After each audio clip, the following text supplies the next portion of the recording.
get rejected for Stanford and then get accepted for Harvard.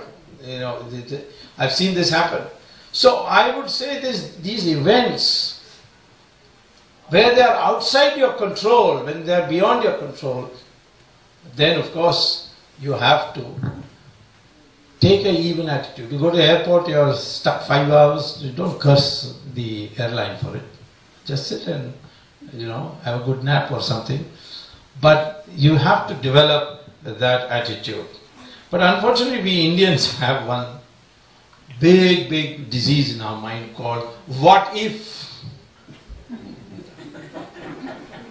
People ask me, what if in the end all these criminals come out free from courts?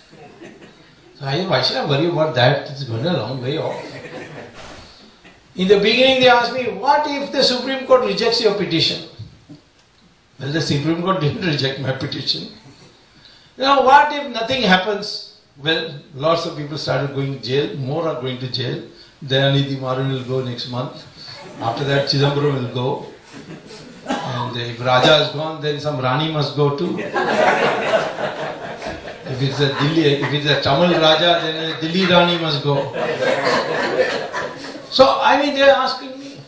When I was fighting the emergency, I came to America because Jayaprakash Narayan and the RSS leader, the mother of Mule, they felt, what is the use of you being underground in India? Nobody knows what you're saying. There's so much censorship. So you go to America, because America you know very well. And you campaign there, it comes on Voice of America, comes on BBC, everybody will listen. So I came here. One question everybody asked, how will this emergency go? What if it doesn't go, what will you do? I said, I'll go old fighting the emergency, but I'm going to continue. But I had no answer. How will this emergency go? I couldn't know. How did the emergency go? Indira Gandhi declared election and she lost the election. Now, could I have foreseen that? If I had even told people one day Indira Gandhi will declare election and then she will lose it, they would have thought I have lost my mind instead. You see. How can it be possible Indira Gandhi will lose the election? Same way today on the war against corruption. In the beginning they said nothing will happen. It's all drama. Ultimately now there's a lot of excitement. Now they've gone to the other extreme. Isko kyun nahi pakda, usko kyun nahi pakda. You know, why the Ambanis out? Why are these people out? Why they put them all in?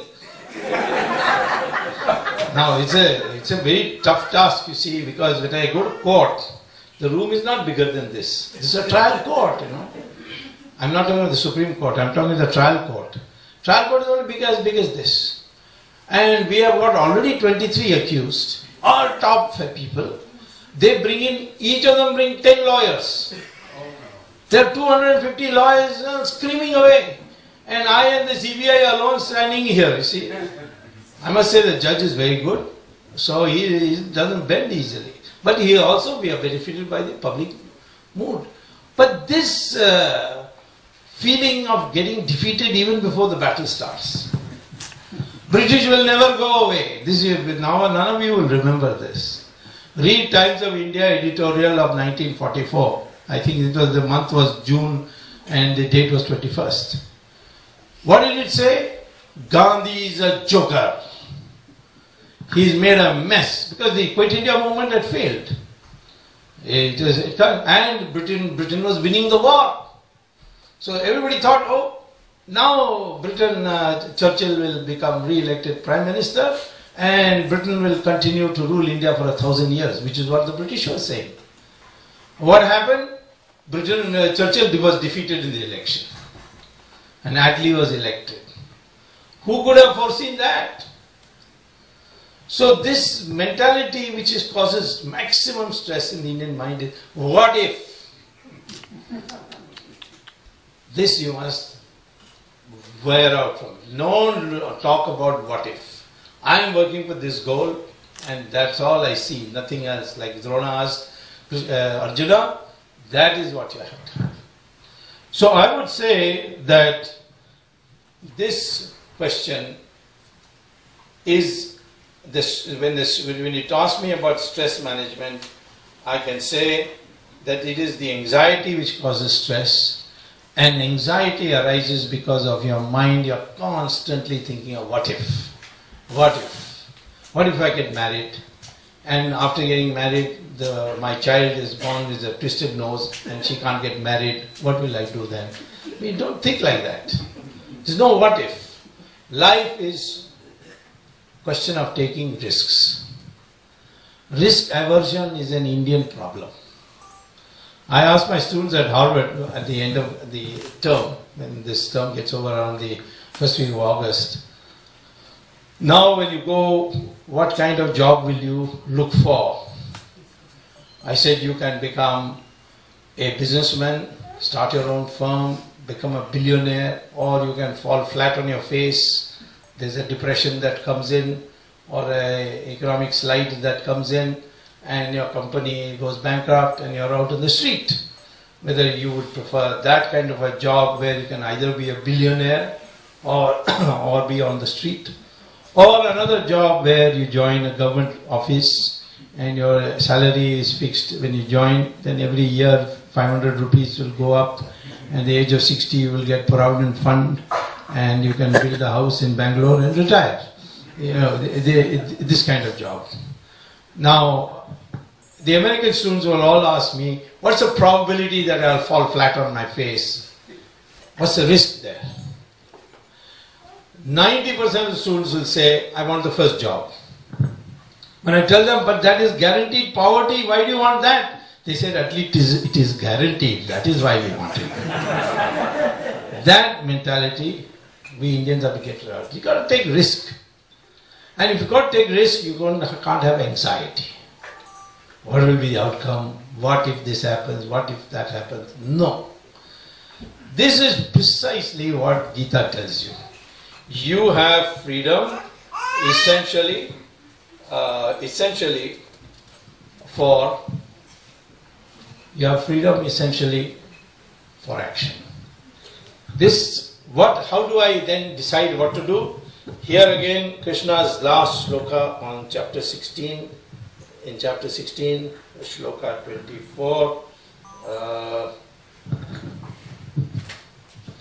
which I'll read out. He concludes that chapter. The chapter concludes as follows: ignoring the ordinances of the scriptures, he who acts under the impulsion of desire does not attain perfection or happiness or even his supreme goal. Therefore, the scripture is your authority in deciding what is to be done, what is not to be done. Knowing what is ordained by the scripture, you perform your duty. So, if there is adharma, you have to fight it. It doesn't matter what the consequences are. If there is corruption, you have to oppose it. You can't think of what will happen, I will be ruined, this will be that. You got to fight. Of course, you got to fight intelligently. You must acquire the skills of fighting. You can't just go tomorrow go and decide how to fight. You have to organize and so on. So, broadly speaking, I will conclude by saying that what our Hindu values teaches us, no other religion teaches you.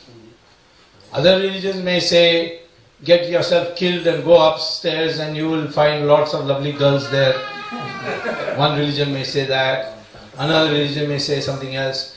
But this blueprint for action is there only in the Hindu religion, which tells you how to control stress. That is why today, Sri Ravi Shankar, Ramdev or Dayanand Saraswati, all their ashrams are full of foreigners, rich foreigners.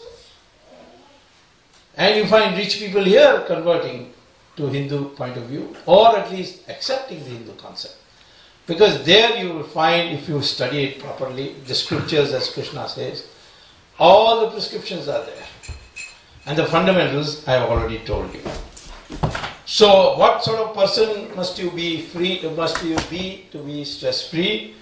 I would say, first of all, you must develop your intelligence, which is unbounded intelligence.